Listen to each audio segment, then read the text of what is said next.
Hello and welcome to Legend, and this will be part 13. In the previous part, we were bashing some monsters, quite a few of them, and I know that it may have been a bit boring for certain people to watch, but I felt it was a good idea to keep it in so um, people could get an idea of progression and power level of the characters, but also, of course, sharing the fact that this game contains some necessary grind. We are back in the Dark Tower, and we have just entered level 2 out of 5 levels. And this level is not unlike many other dungeon levels in this particular game. Um, it contains a certain amount of backtracking, and it has a, let's call it, puzzle room, which is a very, very generous description of that particular room. But mainly it's the same old story about going to a room and looking for a key, and going to another room and use the key, and then look for another key, and so on and so on and so on. This is going to be the last time I do the recording the way I've been doing it the last few parts.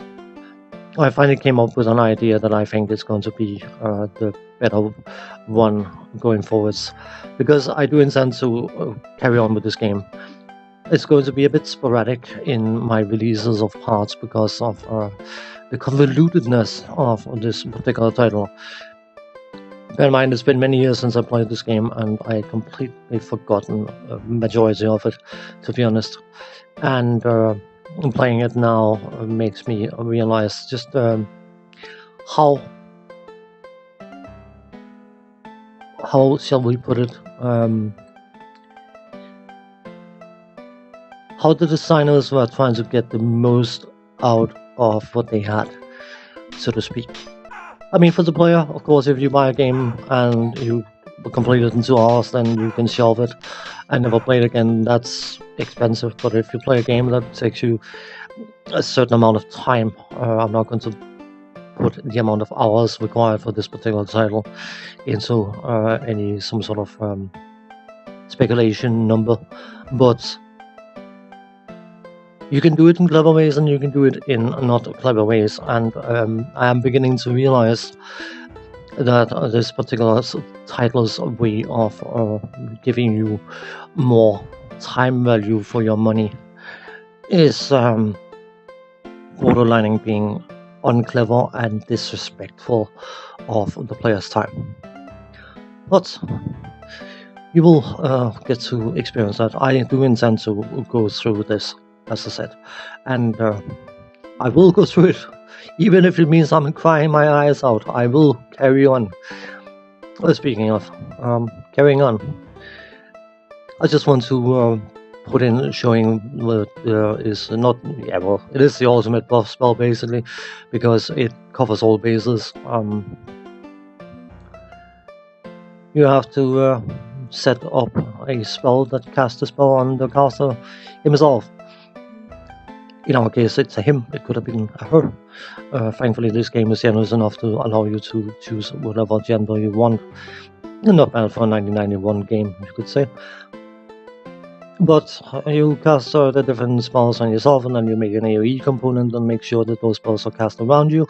And then you have to make sure the characters are gathered in a circle around you. And then you cast a spell, and then they get buffed, and then you get into a caster battle, and then everyone gets dispelled, and then you can do it again. I wasn't fully versed in the spell components and the ingredients used, so a bit clunky way of doing it, but I had to recheck what the different stuff required.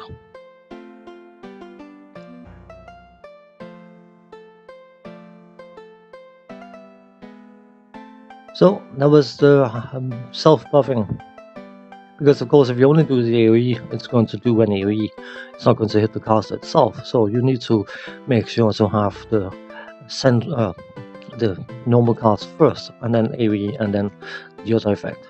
And that also means, of course, that the caster can put up some stupendously powerful AoE damaging spells and be perfectly safe because they are not hitting him. Sort of. You'll get to see that later on in this particular part that that doesn't mean you're safe. Because, yeah. You see, if you cast an AoE damaging spell in this game and there's a piece of furniture in the way, or a pillar, or a door, or something else, then the game is going to say, well, the damaging effect cannot occur in the AoE area, so it will occur where you are standing right now. I mean that you can clobber yourself to death by casting a spell because it can't actually AoE. Intentional or an oversight? I don't know, but you get to experience that for yourself. So, our ultimate boss spell, and a description of what it does and which reagents it uses, so you can see making multiple of them can be quite daunting.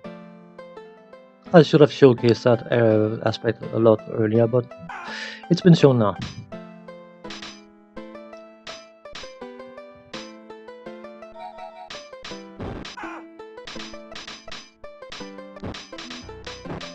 The cloud ring that we've been obtaining a few of, I'd say, on our assassin, is a teleport ring, and I will be making heavy use of that, trying to reposition him, because he will want to attack stuff from the flank where he's doing no damage, compared to the backstab damage, or critical damage I think it's called, that he's doing by being behind targets. And that's going to be another recurring problem in this particular title, is that you get an awful lot of items, and you have very, very limited inventory space, because of course you're using half of your inventory space on equipment for the characters. You could run around naked if you wanted to, but I cannot recommend it, because then they get butchered very, very quickly. But it is it's one of those things where certain games are either incredibly ungenerous with items, or a game of this type where the items are all over the place, and it sort of dilutes, I think it's called, the excitement of finding stuff when you have spiffy super broadsword times 17. The 17th time it becomes less exciting to find the same super spiffy broadsword thing. And I think the game is a bit flirting with that aspect. It's just as much the frustration of knowing that you can't carry everything and you need money, and you need a lot of money. And that is the frustration point, of course. I mean, you can always run back out and sell, and then you'll run back in, and that's something I personally decided not to do. But we have a super spiffy AoE spell that I created, and it's time to make use of it. I think I have used it a few times, but now you can see what it does, especially for the frame rate. Number 5. Please notice there's no dispel components in that spell, because that would make it lethal. So anything that's not protected by anti-mage will take quite a hammering, which of course also includes your own characters. Oh, let's do one more. It does wonders for the frame rate. But I do want to point out that you have to be somewhat careful with it, and remember what I was saying before about the AoE spells not being able to do their AoE and targeting right on the spot you are standing. You'll get a showcase of that a bit later on in this particular video. So, it is time to move into this level's so-called puzzle room. It is a puzzle. You need to work it out on what you are supposed to be doing. And when you realize what you're supposed to be doing, you start realizing that this is absolutely not a puzzle room. This is a how can we waste the player's time efficiently? I have an idea. Because something to be incredibly mindful of is the fact that this game has restrictions, of course. The inventory space is one thing, but your spell slots is another. You have 10 spell slots, which is quite generous, I suppose. But when you suddenly get into puzzle rooms that requires you to cast 3, 4, 5, 10 different spells, and you have your spell book full of components you have already wasted or used in order to make spells, and you are in a position where sometimes you might have to abandon a spell that you've made 99 of, which is not something I'm a big fan of.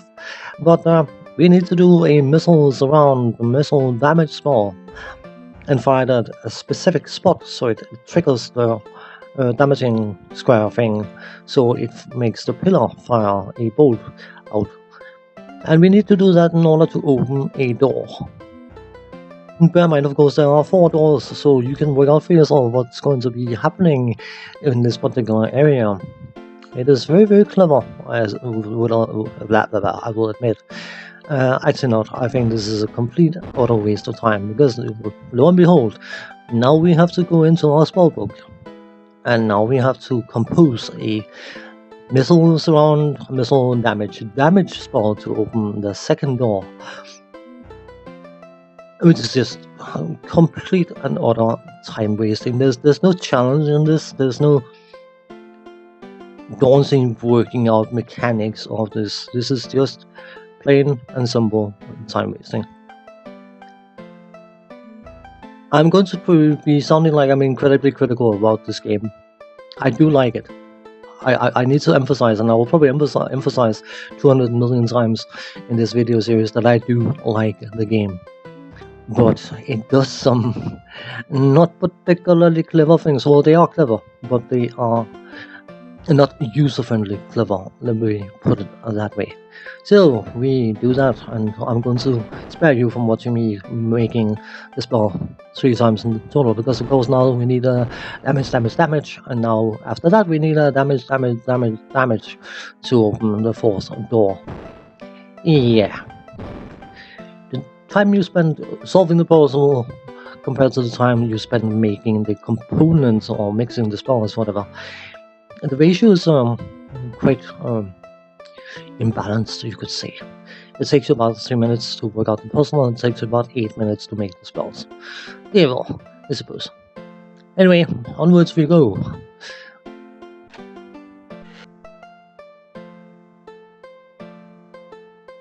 And now we get into... it's been a while since I was doing this recording, so I had a point I was trying to make with showing the doohickey thing on the map, but yeah, I have forgotten what I intended to point out with that aspect. So I'm sorry about that. It happens, you know, getting old and all that stuff. Don't remember things so well. But this area is going to be rather busy, and we deal with busy by casting powerful spells, right? I mean, that's what we do. So we have our spiffy spell, and we clear the screen of monsters, which is fine and dandy, and that's super cool. But yeah, that AoE thing, you know, coming right up.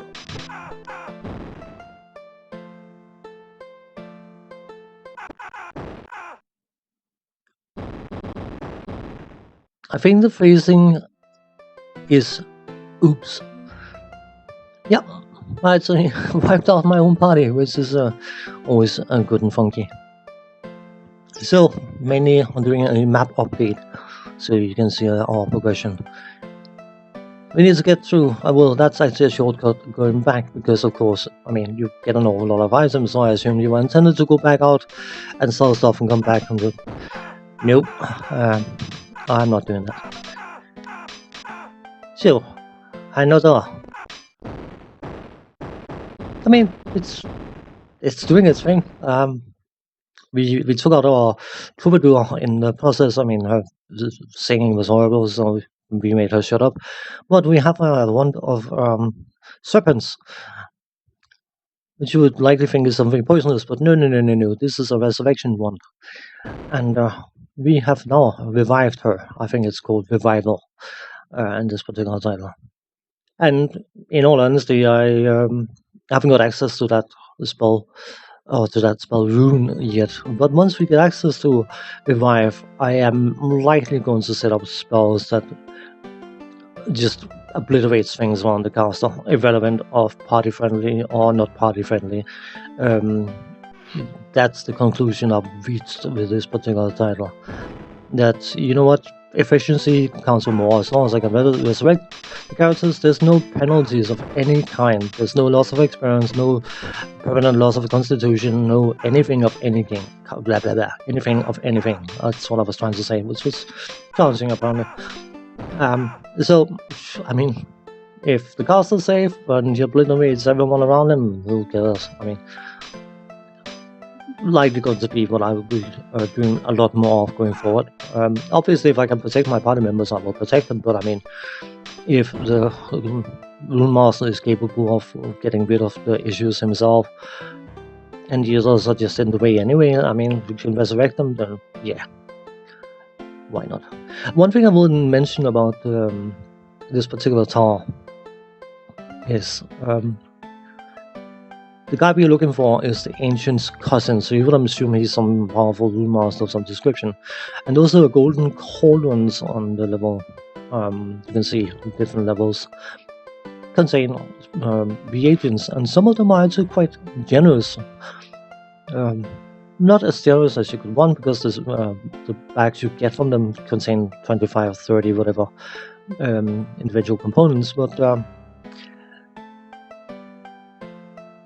considering the fact that there was some foresight, first and foremost, of course, it's thematically appropriate, but also the fact that there was some foresight from the designers of saying, people could be running low on critical components at this point. Maybe we should make sure they have access to spell components, and that is a very, very nice touch. But as you can see, our inventory is full. So we have to trade items around and use items out of nowhere. Items I would prefer to keep for other situations, but nope. If you don't blow them, you haven't got any room to move around, which is rather daunting. But we're coming up to the back end of this video, so as I was saying, from the next part onwards, the recording is going to be done slightly differently. So as for now, thanks for watching, take care, see you next time, bye bye.